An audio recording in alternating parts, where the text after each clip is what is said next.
Olá novamente. Hoje nós vamos dar continuidade na exposição do livro do profeta Abacuque, como já está dizendo aí atrás. Então eu queria pedir para que os irmãos abrissem a palavra do Senhor no livro do profeta Abacuque, capítulo 2. E hoje nós vamos considerar os versos de 9 a 11. Abacuque, capítulo 2, versos de 9 a 11.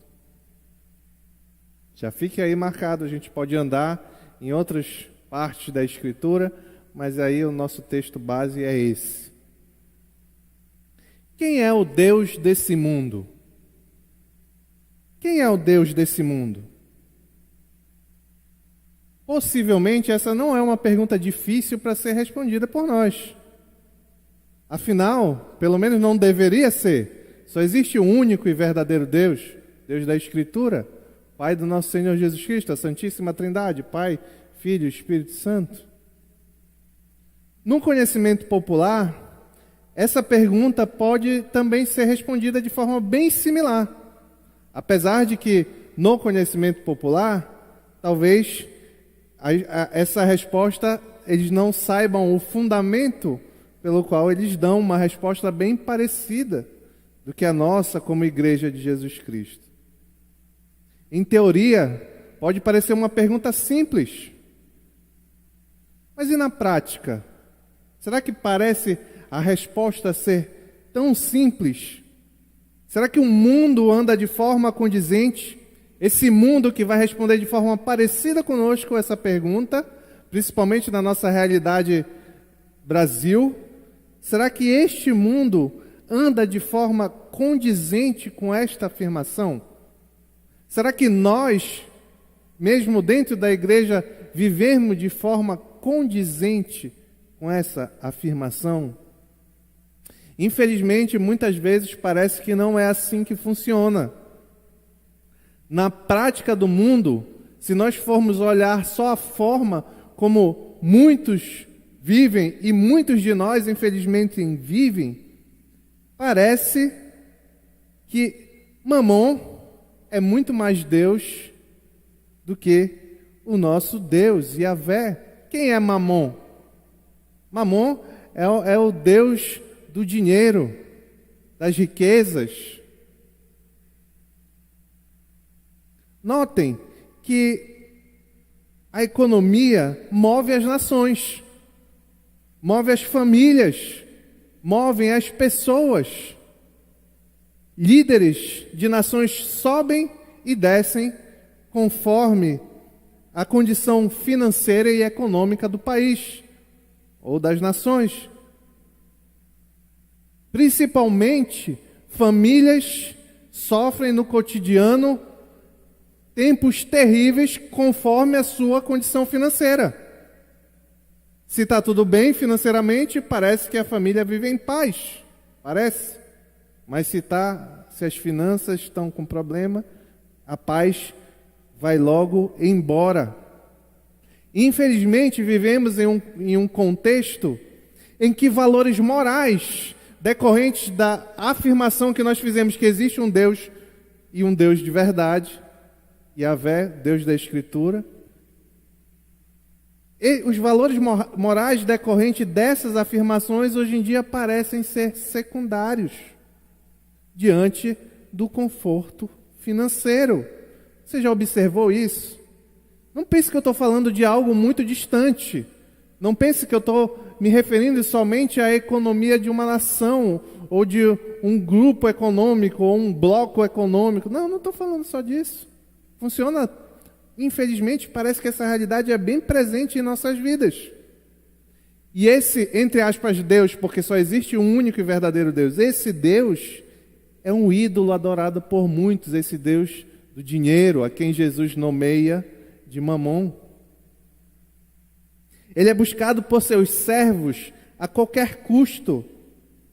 Porém, hoje, vamos ver que é revelado ao profeta Abacuque uma grave advertência quanto aos adoradores do dinheiro e as práticas desse para obtê-lo. Então vamos ler lá, Abacuque capítulo 2, versos de 9 a 11. Diz lá o texto: ai daquele que obtém lucros injustos para sua casa, e eu leio na NVI, para pôr seu ninho no alto e escapar das garras do mal. Você tramou a ruína de muitos povos, envergonhando a sua própria casa e pecando contra a sua própria vida. Pois as pedras clamarão da parede e as vigas responderão do madeiramento contra você. Oremos.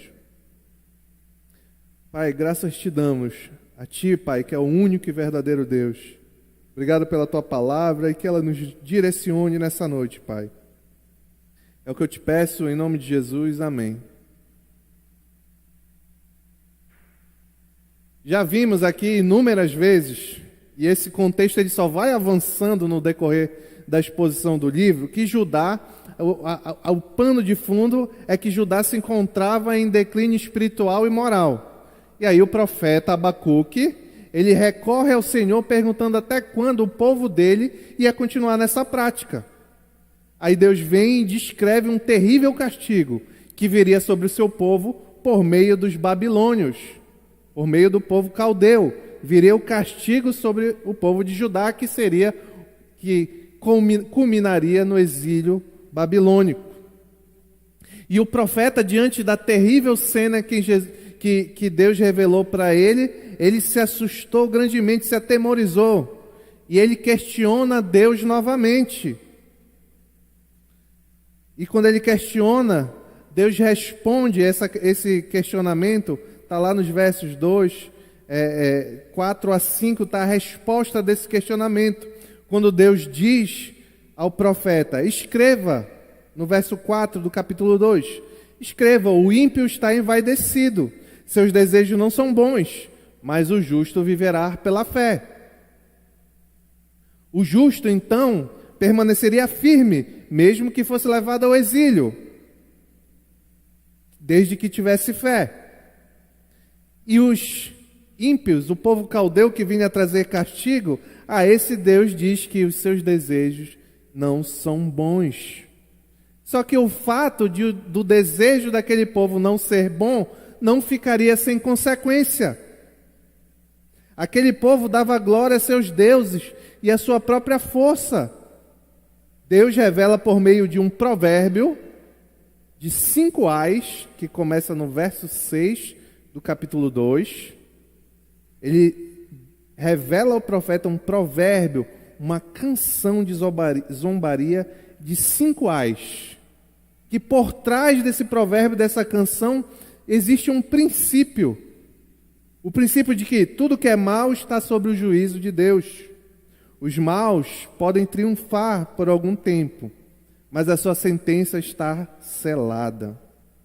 No sábado passado, nós consideramos o primeiro desses ais. E foi o que aquela advertência contra aqueles que buscam enriquecer extorquindo e roubando. Hoje nós vamos caminhar em uma direção parecida, considerando o segundo ai para aqueles que obtêm riquezas injustamente. O primeiro ponto que eu queria destacar nessa noite, está lá no versículo 9, ai daquele que confia nas riquezas.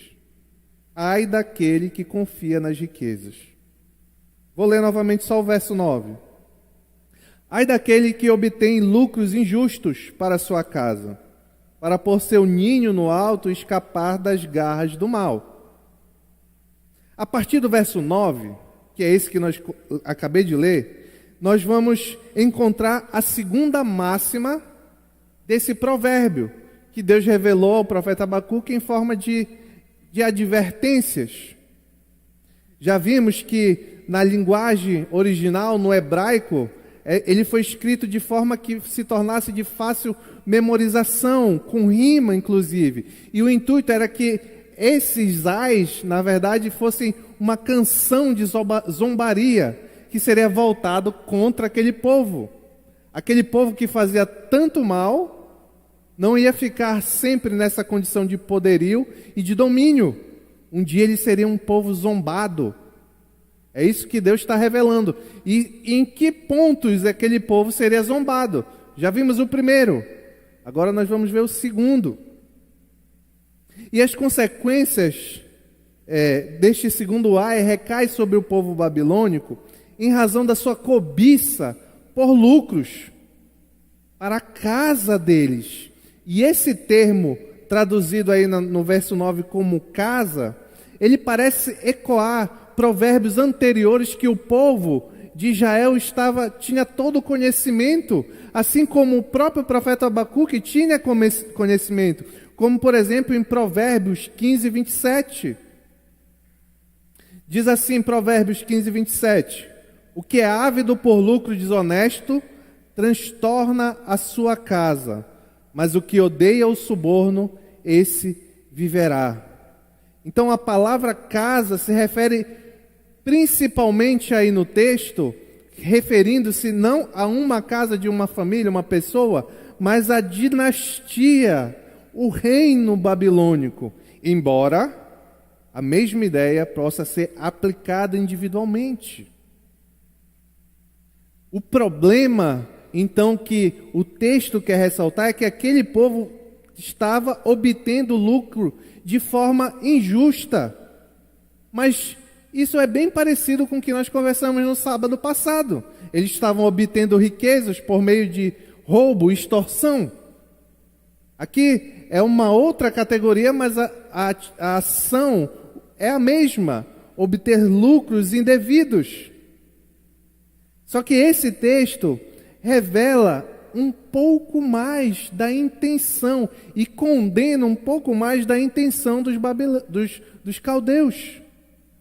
Eles não só queriam lucro, mas eles tinham uma finalidade para esse lucro: manter a sua dinastia e os descendentes dela fora do alcance dos inimigos, quer sejam eles inimigos reais ou imaginários. Neste segundo ai, vimos que o primeiro ai, existe claramente uma quebra do 8º mandamento.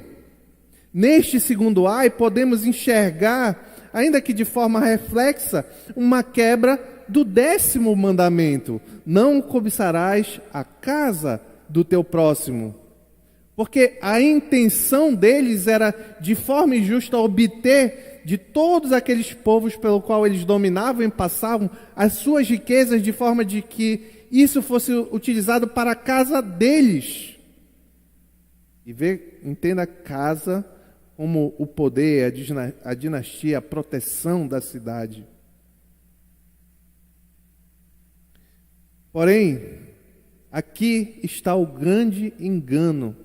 Aqui Deus adverte neste verso 9, 10 e 11. Esses homens, o que eles faziam? O que esse povo fazia, na verdade? Eles construíram um império sobre os povos dominados. Aqueles povos eram dominados, as riquezas eram extraídas e aí, cada vez mais, o império dele enriquecia mais e mais. Quem já ouviu falar do jardim suspenso da Babilônia? Uma das 7 maravilhas do mundo antigo. Então era um povo extraordinariamente rico, mas como eles obteram essas riquezas? Aqui que está o problema. O objetivo por trás disso mostra onde estava a confiança daquele povo. A confiança daquele povo estava justamente nisso que eles tiravam dos outros povos, para pôr, como diz o texto, para pôr seu ninho no alto e escapar das garras do mal. Olha como o profeta ilustra essa atitude. Ele ilustra como a de um pássaro que garante a segurança dos seus filhotes, construindo o seu ninho no cume do penhasco, bem alto, para que ninguém possa alcançar, nenhum predador possa alcançar o ninho do pássaro. O vício da cobiça naturalmente se associa a uma preocupação. Vou repetir que aqui é importante.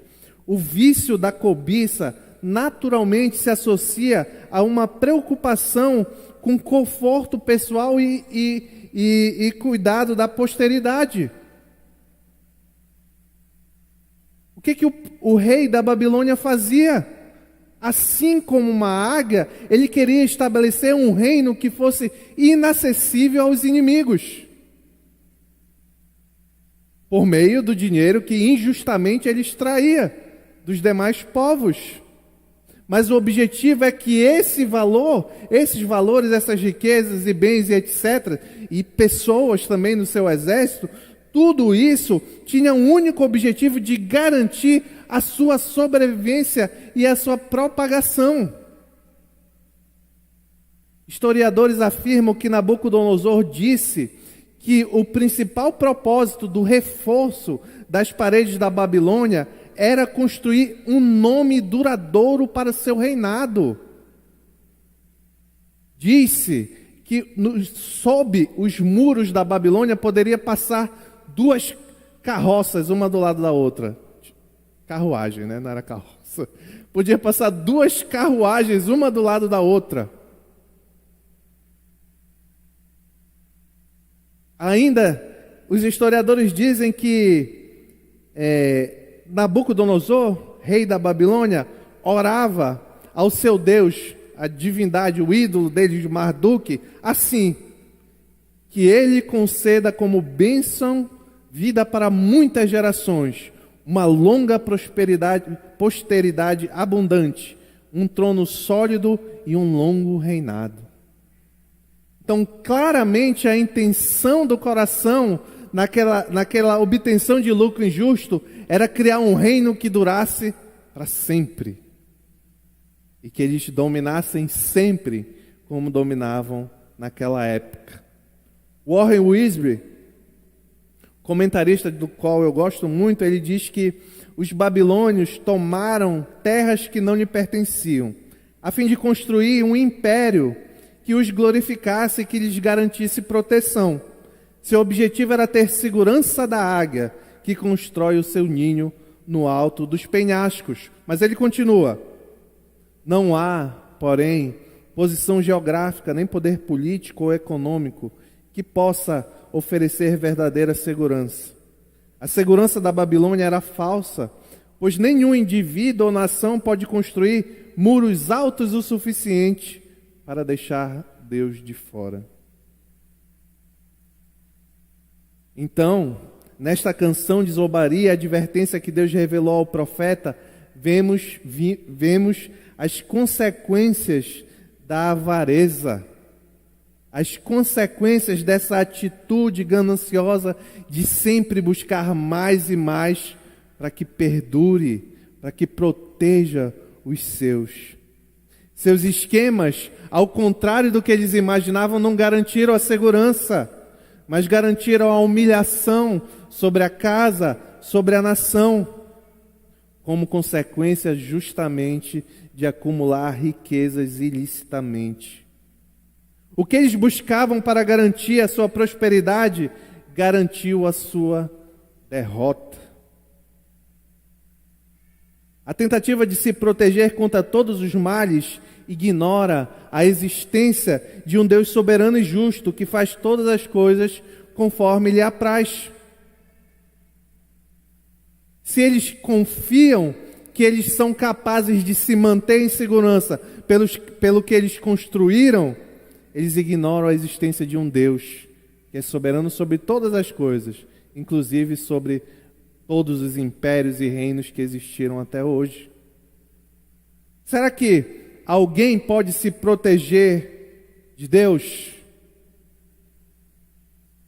Será que é possível algo, algum instrumento, algum poder, alguma habilidade, algo que possa fazer com que nós nos protejamos de Deus? Ai do ímpio que espera conseguir. O profeta Obadias, em seu livro, recebendo visão sobre o povo de Edom. O povo de Edom era descendente de Esaú e sempre foram adversários históricos. Em inúmeras passagens da Escritura vocês vão ver que eles eram adversários de Israel. Quando é revelado ao profeta Abadia sobre o que é revelado ao profeta Abadia sobre esse povo, está aqui em Obadias, capítulo 1, verso 3 e 4, que diz assim: A arrogância do seu coração o tem enganado. Você que vive nas cavidades das rochas e constrói sua morada no alto dos montes, e aqui ele está falando de outro povo, mas o princípio por trás é o mesmo. Você que diz a si mesmo, quem pode me derrubar? Ainda que suba tão alto como a águia e faça seu ninho entre as estrelas, dali eu o derrubarei, declara o Senhor. Esse é o nosso Deus. É um Deus que o ímpio não pode se esconder ou fugir dele. Por mais que obtenha toda a riqueza do mundo, ainda assim está abaixo de Deus. O que isso tem a ver conosco? O que isso tem a ver com a nossa vida diária? Muita coisa. Eu acho que muitas lições podem ser tiradas aqui. A primeira é uma pergunta bem simples a cada um de nós. O que eu e você temos feito para obter vantagens para nós e para os nossos? Até quando eu vou? Até onde eu vou, na verdade? Até onde eu vou para ter aquilo que eu acho que vai trazer segurança para mim e para os meus familiares, os meus amigos?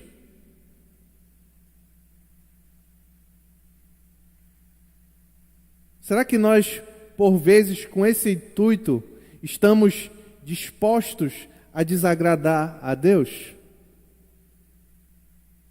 E pior, e eu não estou entrando no mérito aqui, pior ainda é obter lucro por meio de corrupção, engano, com essa mesma finalidade. Mas note que mesmo tirando, e eu estou partindo do princípio que não tem nenhum golpista aqui dentro, mesmo tirando essa obtenção indevida de lucros, mesmo que sejam lucros lícitos, mas eu tenho levado uma vida que eu busco isso, de forma que aparenta que meu Deus é o dinheiro e não o verdadeiro e único Deus. É certo uma afirmação que nós escutamos, e talvez já tenhamos até dito, que eu faço tudo. Quem nunca ouviu essa expressão? Eu faço tudo pelos meus familiares. Eu faço tudo pela minha esposa. Eu faço tudo pelos meus filhos. Eu faço tudo pelo meu irmão. Será que tudo convém fazer diante de Deus? Será que não existe limite do que eu posso fazer ou do que eu não posso fazer, ainda que eu tenha uma intenção lícita de proteger a minha esposa, a minha família, meus filhos? Uma pergunta que pode trazer a nós a ideia de onde está nosso coração é: quando você se sente mais tranquilo e seguro? Para todos nós, para mim, quando você se sente mais tranquilo e seguro? Se nós pararmos um pouco para pensar das vezes que nós sentimos mais tranquilos e seguros, era quando a gente tinha dinheiro na conta. Quem tem dinheiro na conta se sente seguro. Mas será que esse dinheiro pode verdadeiramente dar segurança? Ou a segurança vem do Senhor? Será que uma gorda conta bancária pode nos proteger do juízo divino? Não. A única forma de sermos protegidos do juízo divino é o Evangelho. É entregar a vida a Jesus Cristo, crendo que Ele é o Senhor que morreu na cruz para nos salvar. E a partir daí, o que é mais importante para mim é agradar esse Deus que me salvou. Mas nós temos pessoas que o fato de se afirmar, existem pessoas que o fato de se afirmar cristãos, que amam o Senhor Jesus, mas saiu o dinheiro da conta, o desespero, a ansiedade bate na porta. Mas em que a gente confia, afinal? Eu não estou falando que é ruim ter dinheiro, não, tá? Não estou dizendo isso. Eu estou falando que nós não podemos cometer o mesmo erro dos caldeus que achavam que por meio da riqueza é que estava a sua segurança e a sua sobrevivência. Mas o profeta Abacuque já disse no verso 4 que o justo é aquele que vive pela fé. Então nós não podemos ser moldados e levados de um lado para outro de forma inconstante, conforme nós estamos financeiramente. Esses são os que adoram ao mamon, ao dinheiro. Nós, cristãos, apesar das circunstâncias na fase boa e na fase ruim, nós estamos seguros no único verdadeiro Deus, com quem temos paz por meio de Cristo Jesus. É diferente. É diferente. Também não estou dizendo que nós não devemos nos preocupar, trabalhar. Não estou falando nada disso. Eu estou falando onde você coloca a confiança da sua segurança.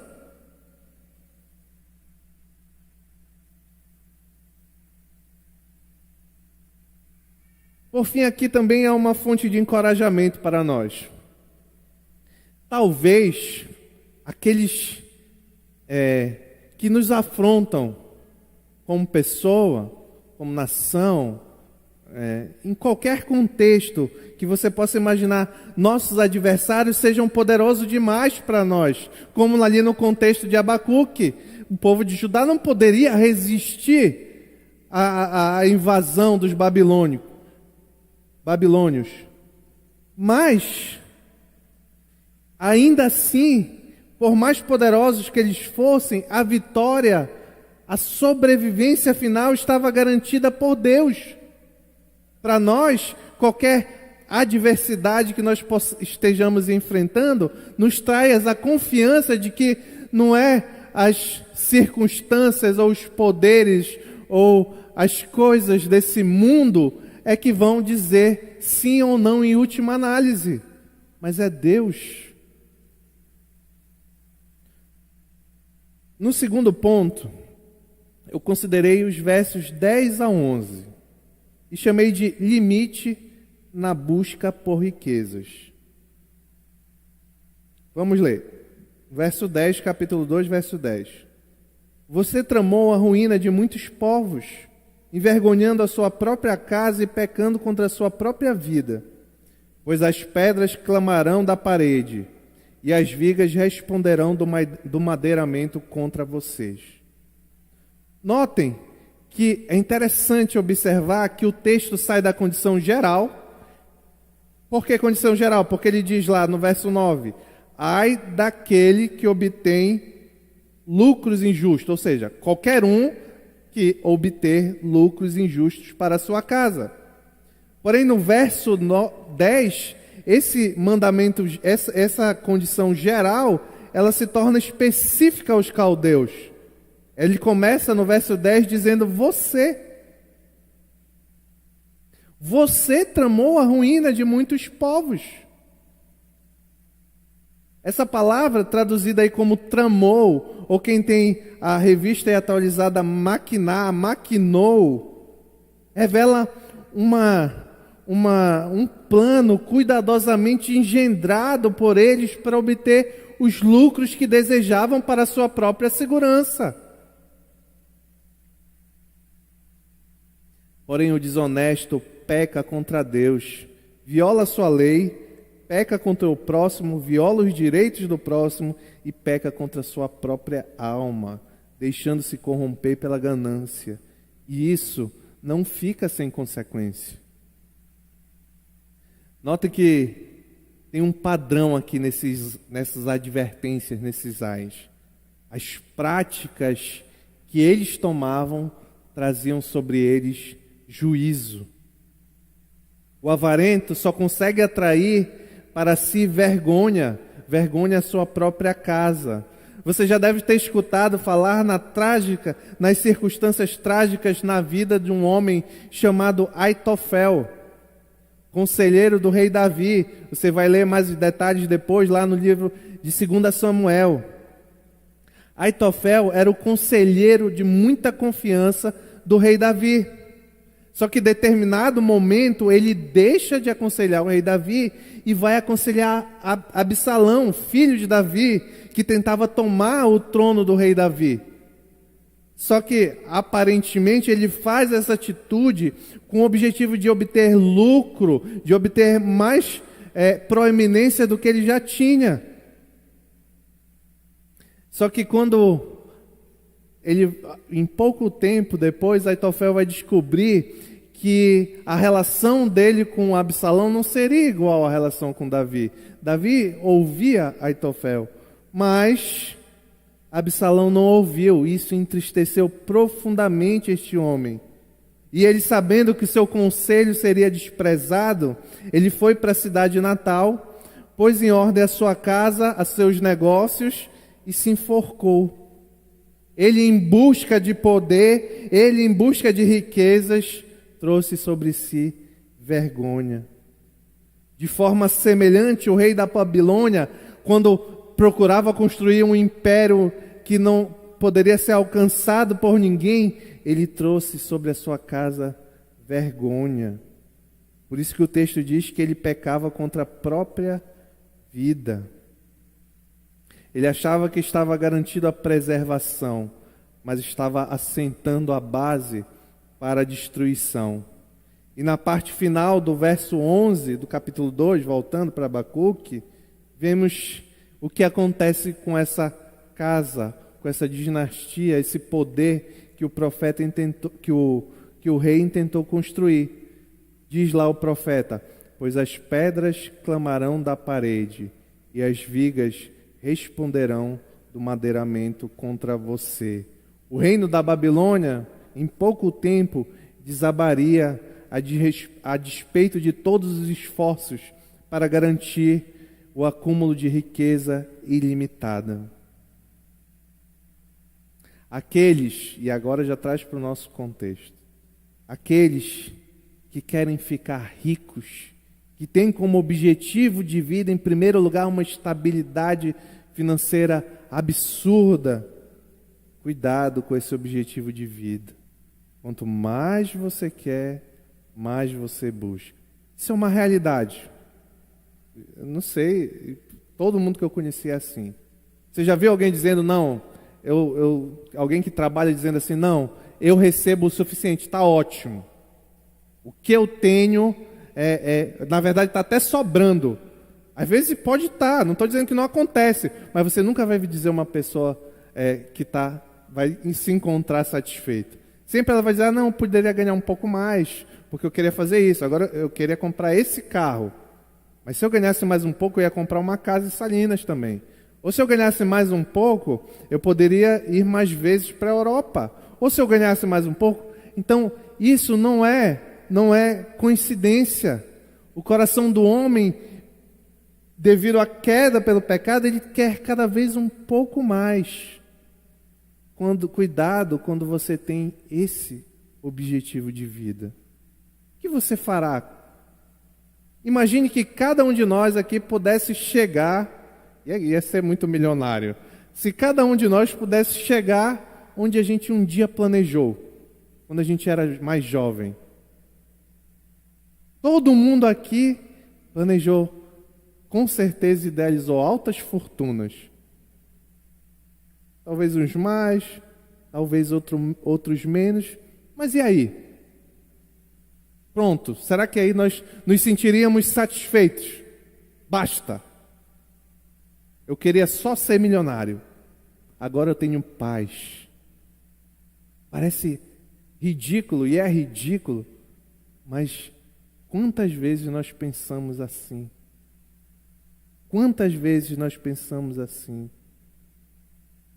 A riqueza é bênção, se procede de Deus, por meio do trabalho honesto, mas quando acumulada com malabarismo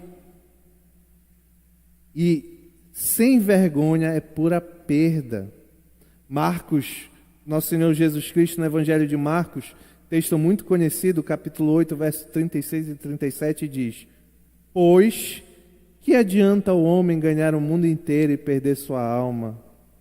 Ou o que o homem poderia dar em troca da sua alma. A vida do homem não constitui de abundância de bens. As confissões históricas reformadas definem que a finalidade última do homem é glorificar a Deus e se alegrar na sua presença. Você tem vivido a sua vida prática, e aqui eu me incluo também, nós temos vivido a nossa vida prática como quem anda atrás dessa finalidade em primeiro lugar? Quanto de energia eu tenho despendido para glorificar a Deus e me alegrar na presença dEle?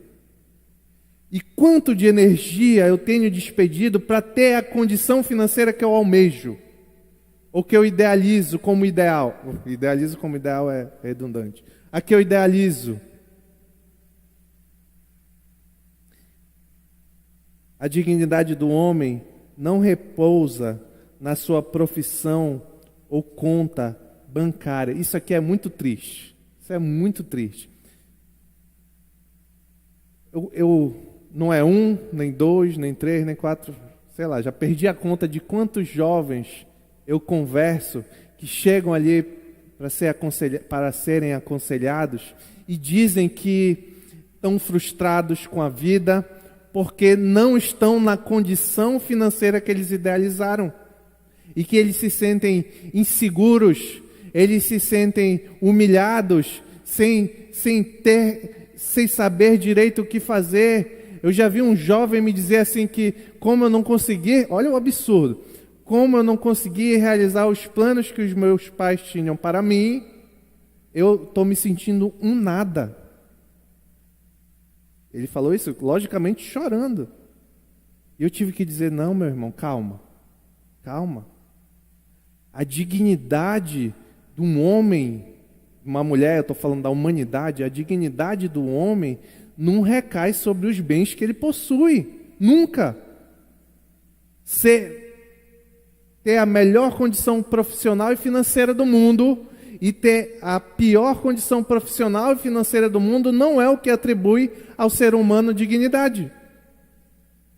O que atribui ao ser humano, ainda o caído, dignidade é ser criado à imagem e semelhança de Deus.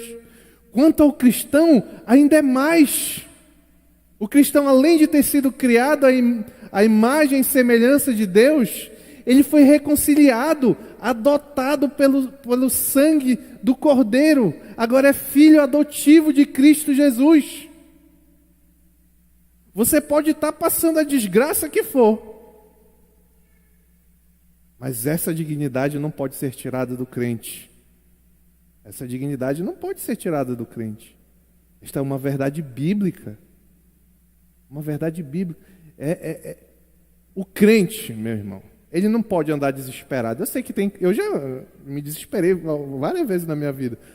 Isso não quer dizer nada, que você não vem aqui para ouvir os meus exemplos, tanto positivos como negativos. Nós viemos aqui para escutar o que a palavra nos ensina. O crente, ele não pode andar desesperado. Não andei ansiosos por coisa alguma, buscar em primeiro lugar o reino dos céus e a sua justiça, e todas as demais coisas lhe serão acrescentadas. O que está por trás disso? Está por trás disso que nós andamos pela confiança que temos em Deus.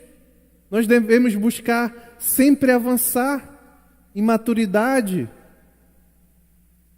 Só que nós não podemos viver de forma que eu atribuo a minha dignidade à conta eu tenho na minha conta.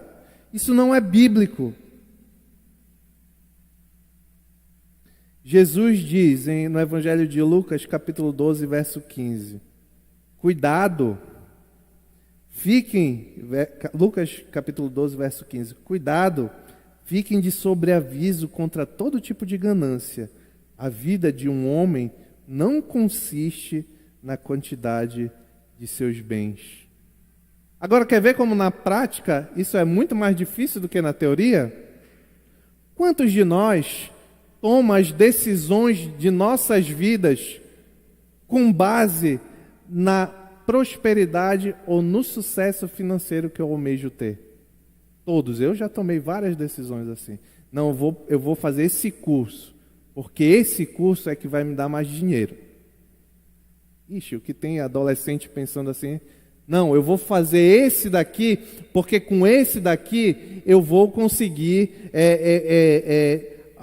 ter a vida que eu almejo ter. Quantos já tomaram decisões assim? Quantos já tomaram decisões no seguinte, não, eu vou mudar de cidade porque eu recebi uma proposta de emprego melhor. Será que nessa cidade tem uma igreja saudável para você congregar? Olha como é secundário, né? É secundário. Se eu vou ter uma igreja saudável para eu congregar, é secundário. O que importa é que condição que eu vou ter lá financeira. Quem está adorando, Mamon ou a Deus?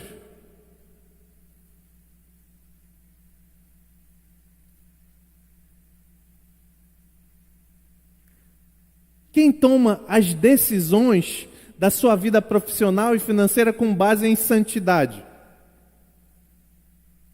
Não, eu não vou ficar nesse emprego. Ganha muito bem. Eu estou ganhando muito. Mas ali eu sou obrigado de vez em quando a pular, andar um pouquinho da linha de um lado, andar um pouquinho da linha do outro. Não, mas eu tenho até conseguido ir bem sem... Mas isso é a instituição que você trabalha. É só um exemplo, tá? Não vão todo mundo pedir demissão, não. Se a instituição que você trabalha, ela tem finalidade contra a palavra do Senhor, antibíblica e tal. Em primeiro lugar, você toma uma decisão com base na sua segurança, ou você toma uma decisão com base na sua santidade? Ah, eu fui chamado. Olha, isso aqui eu vou dar um testemunho positivo. Eu dou os negativos, eu vou dar os positivos. Pela graça do Senhor, eu tenho conversado com alguns jovens que vêm lá conversar comigo e eles dizem assim, olha, não, eu consegui um emprego, eu estou lutando, eu consegui um emprego depois de muita luta, mas quando eu cheguei lá vi que tinha algumas coisas erradas e eu pedi para sair. Isso é um bom testemunho. Ele não tomou a decisão com base na segurança, tomou a decisão com base na santidade. Se manter fiel diante do Senhor, porque teme muito mais ao juízo de Deus. Ai daquele que obtém lucros injustamente. Porque um dia sabe que os bens mal adquiridos testemunharão publicamente contra os avarentos. Quem é o Deus da sua vida, meu querido, minha querida? É Mamon ou é Yahvé? Pois que todos nós possamos viver uma vida que revela a afirmação, a resposta que dermos para essa pergunta. Em nome de Jesus, amém.